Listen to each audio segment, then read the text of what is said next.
dilindungi oleh Allah Subhanahu wa taala, diberikan kekuatan oleh Allah Subhanahu wa taala untuk mengemban amanah. Apa-apa yang ditinggalkan oleh sahibul haul daripada segala kebaikan dan juga amal-amal jariah yang ditinggalkan oleh beliau, mudah-mudahan insyaallah kita doakan pondok pesantren ini bertahan, terus berkembang ila yaumil qiyamah, amin ya rabbal alamin.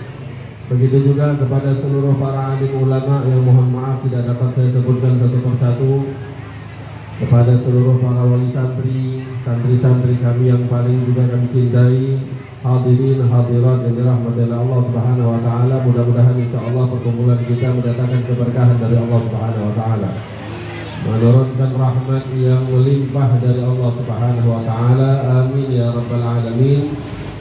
Saya kagum atas apa yang tadi disampaikan oleh Abuya Turmudi Sibawi, dan saya pikir gak ada lagi yang perlu lagi saya sampaikan karena semuanya udah diborong sama beliau.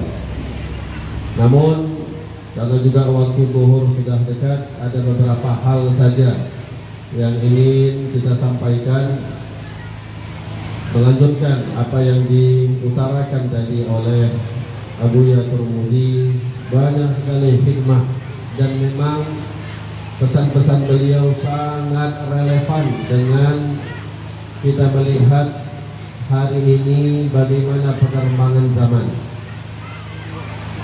Pesan saya yang pertama kepada seluruh santri yang hari ini wisuda, ada yang wisuda hari ini ya? Ada yang wisuda, mohon maaf tidak sempat saya mengetahui berapa yang wisuda jumlahnya. Namun ada satu pesan dari guru saya ketika saya dulu belajar di Hadramut. Ketika itu kami juga mau pamit, mau pulang, keluar dari pondok mau pulang ke Indonesia.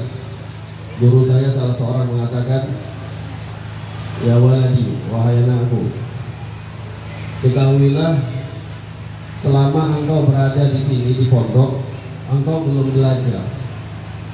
Engkau hanya persiapan untuk belajar. Kapan engkau belajar yang sesungguhnya? Pelajaran yang sesungguhnya adalah setelah engkau keluar dari tempat ini. Setelah engkau kembali ke rumahmu, itulah masa-masa engkau belajar yang sesungguhnya. Belajar untuk apa? Belajar untuk mengamalkan apa yang kita pelajari.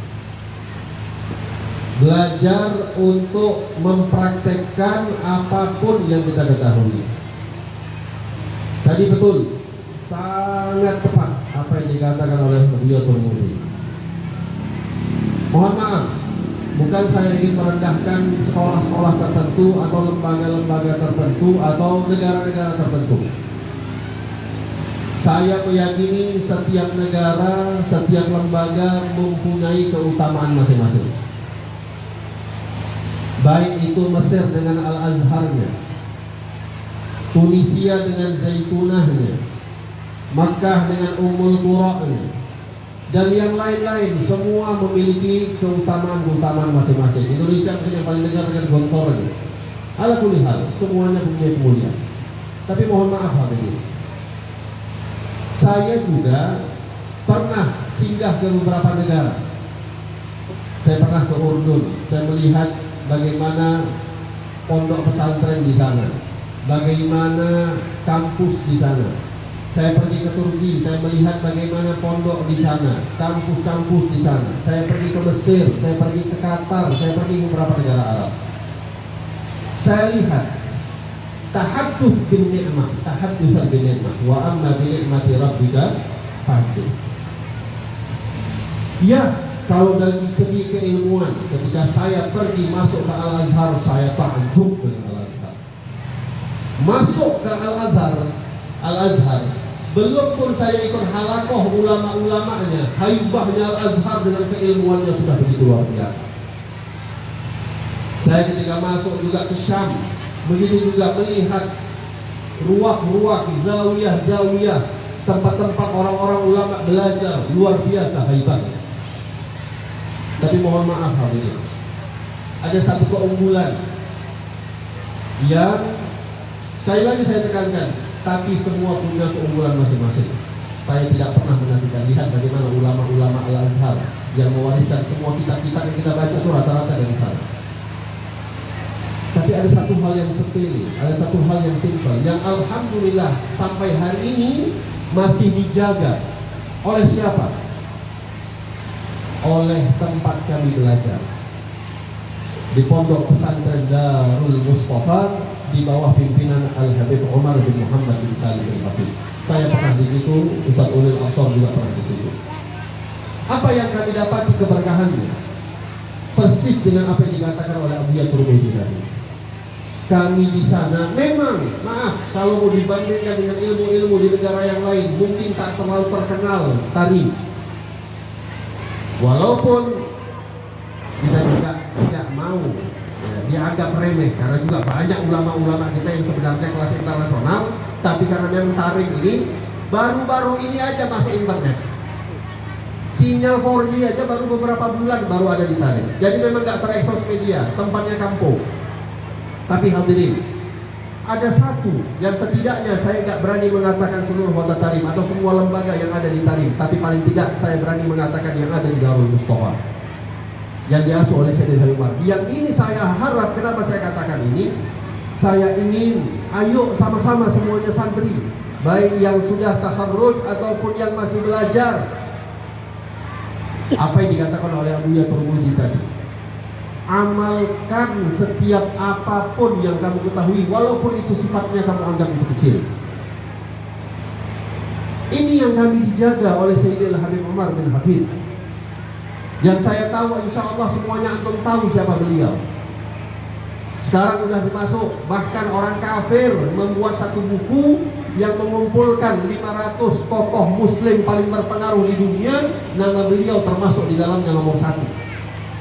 Yang buat orang kafir. Mengalahkan Raja Salman, mengalahkan raja-raja negeri-negeri Arab. Nama beliau Al-Habib Umar bin Hafid. Kenapa? Kami dididik secara langsung oleh beliau untuk mengamalkan apapun yang kami ketahui, dan bahkan begitu seriusnya beliau dan juga guru-guru kami di sana, bagaimana mereka mengajarkan dan mereka mempraktekkan terlebih dahulu apa yang mereka ajarkan. Saya teringat betul kejadian ini banyak terjadi kepada kami. Abang daripada guru kami, Al-Habib Umar, abangnya beliau Habib Masyhur oleh Irham. Habib Ali Masyhur ini mufti Mekah. Itu pernah ketika kami belajar fikih, tadi disampaikan bab siwak lewat, dipelajari hari ini bab siwak. Dari awal sampai akhir satu bab selesai dikerjakan, dibahas. Besok Habib Masyhur ketika masuk ke dalam kelas, beliau tanya, yuk mana tunjukkan siwak kalian. Santri tunjukkan siwak kalian mana. Dilihat sama Habib Masyhur waktu itu, ini mufti ya, umurnya beliau udah 80 tahun waktu beliau meninggal. Mungkin 25% yang bawa siwak, 75% nggak bawa siwak. Beliau bilang, kelas kita tutup kitab kita, besok kita jumpa lagi, hari ini nggak ada taklim. Loh kenapa Habib? Untuk apa kita taklim kalau kalian nggak mengamalkan apa yang sudah kalian ketahui tadi malam? Karena keberkahan ilmu itu ada di amal. Alim-alimnya kita pun kalau kita nggak mengamalkan apa yang kita tahu, nggak akan ada manfaat, sedikit manfaat daripada ilmu kita. Justru akan malah menjadi hujjah alaina wala hujjah lana. Hujjah yang memberatkan untuk kita, bukan hujjah untuk pendidikan kita. Oleh sebab itu apa kata Imam Ibn Ruslan dalam Sofwatul Zubat? Wa kullu ilmin wa alimun bi ilmihi lam ya'malan mu'azzabun min qabli ubadil wasan. Semua orang alim yang dia tidak mengamalkan ilmunya, apa yang akan Allah lakukan untuk orang tersebut? Allah, kata beliau Imam Ibn Ruslan mengatakan, akan diazab orang tersebut sebelum Allah mengazab para penyembah berhala.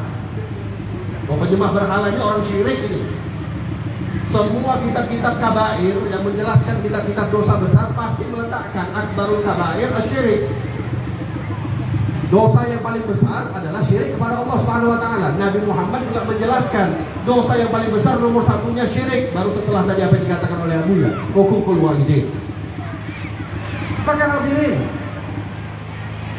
Allah lebih dahulu mengazab orang yang sudah mengetahui ilmu tapi tak diamalkan, dibandingkan Allah mengazab orang-orang ahli syirik yang menyembah berhala. Maka ayo, hal-hal yang kecil, dan memang sunnah Nabi gak ada yang pernah kecil, tapi apa fungsinya? Ingat, kami kenapa begitu tergugah ketika kami mengamalkan sunnah-sunnah atau ilmu-ilmu yang kami amalkan, yang kami lakukan, yang kami ketahui, adalah karena kami melihat terlebih dahulu sosok guru kami mengamalkan yang paling dia menjaga yang dia ketahui. Orang yang paling mengamalkan daripada ilmu yang dia ajarkan. Saya selalu bilang, Darul Mustafa itu, Darul Mustafa, Anda boleh bandingkan. Kalau Anda tahu, saya datang dulu tahun 2008, pertama kali datang, dan alhamdulillah hampir mungkin setiap tahun saya bertani. Bapak Ibu, saya nggak mendapati di Darul Mustafa wirid-wirid setelah subuh, sebelum subuh, setelah zuhur, setelah asar, atau sampai satu harian itu. Saya nggak mendapati ada wirid yang dikurangi dari tahun sebelumnya. Setiap kali saya ke sana, wirid-wiridnya justru malah ditambah terus sama Habib Umar, bukan dikurangi.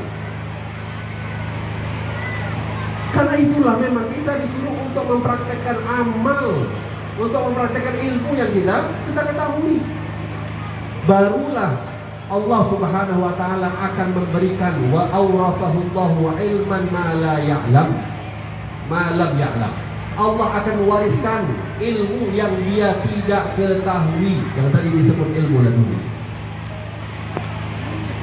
Oleh sebab itu mohon maaf, kenapa hari ini memang Madrasah Hadramut sekarang lagi digoncang, lagi diganggu, lagi digoyang. Dan memang hakikatnya tidaklah sesuatu itu tinggi kecuali anginnya akan semakin kuat. Pohon kelapa itu yang paling goyang yang mana? Yang bawah apa yang atas? Yang atas. Dan ini adalah memang kerjaan-kerjaan iblis. Inna syaitan qad aisa ayya'budahul musallun. Setan itu, kata Rasulullah, udah putus asa untuk mengganggu orang-orang yang tukang sholat, yang ahli sujud. Tapi yang bisa dilakukan oleh syaitan, dan ini terbukti, tafrish bainahum. Tugasnya setan yang paling efektif adalah memecah belah antara kita satu dengan yang lain. Hadirin, saya bukan membela habaib, saya bukan membela kiai atau siapapun, tapi ambil satu penekanan dari saya, ambil satu kaidah. Siapapun, ajaran apapun, thariqah apapun, ulama manapun, kalau dia mengajar kebencian, jangan pernah ikuti. Kalau dia mengajarkan adu domba, jangan pernah ikuti.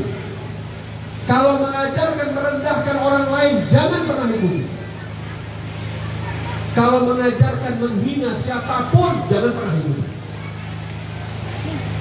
Karena kita tak pernah dapat itu semua daripada Nabi Muhammad SAW. Tidak pernah kita dapat itu dari Rasulullah.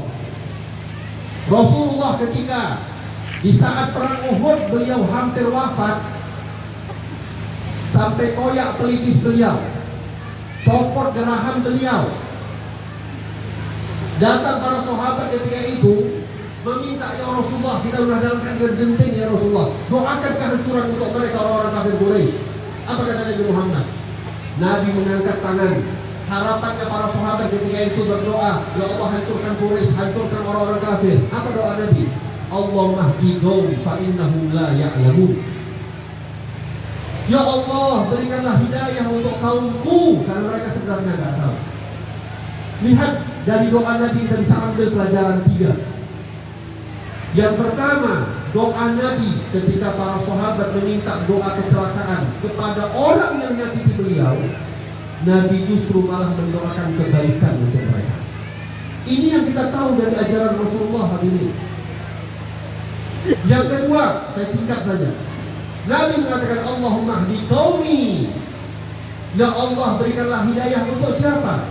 Orang-orang yang disebut oleh Nabi, kaumku. Nabi tidak menganggap hanya orang-orang yang beriman sama beliau saja kaumnya.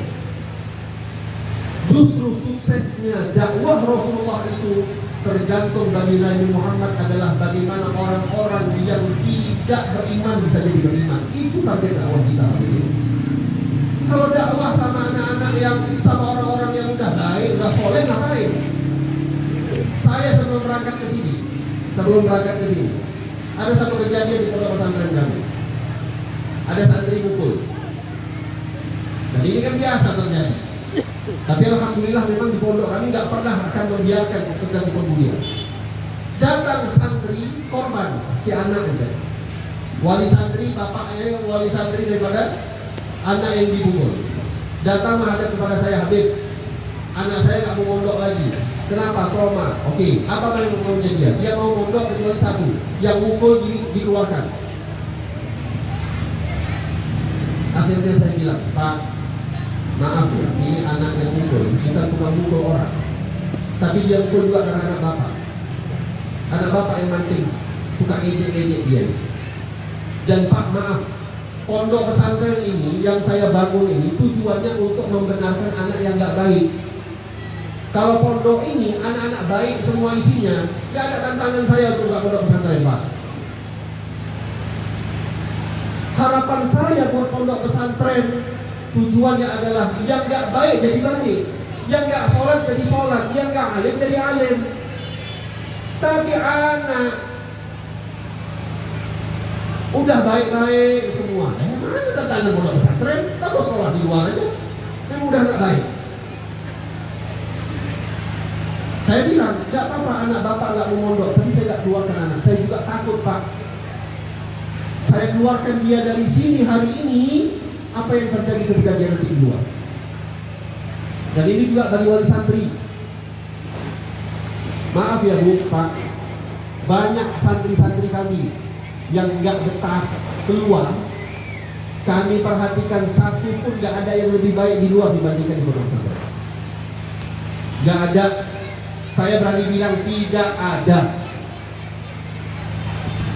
Ketika mereka keluar dengan alasan gak betah dan segala macam, dibantu pula dengan orang tuanya, bukan dikeraskan dengan orang tuanya. Orang tuanya ya udahlah sayang anak. Kalau sayang anak tinggalkan dia di pondok itu. Itu baru sayang anak. Tadi kata Buya bilang apa? Bu anfusakum wa ahlikum naro. Jaga anak, jaga diri kalian, jaga keluarga kalian. Kita udah gak bisa lagi jaga anak di rumah. Kayak mana menjaga anak, diri sendiri gak terjaga. Mau nyuruh anak gak boleh main handphone, orang bapak ibunya tiap hari 24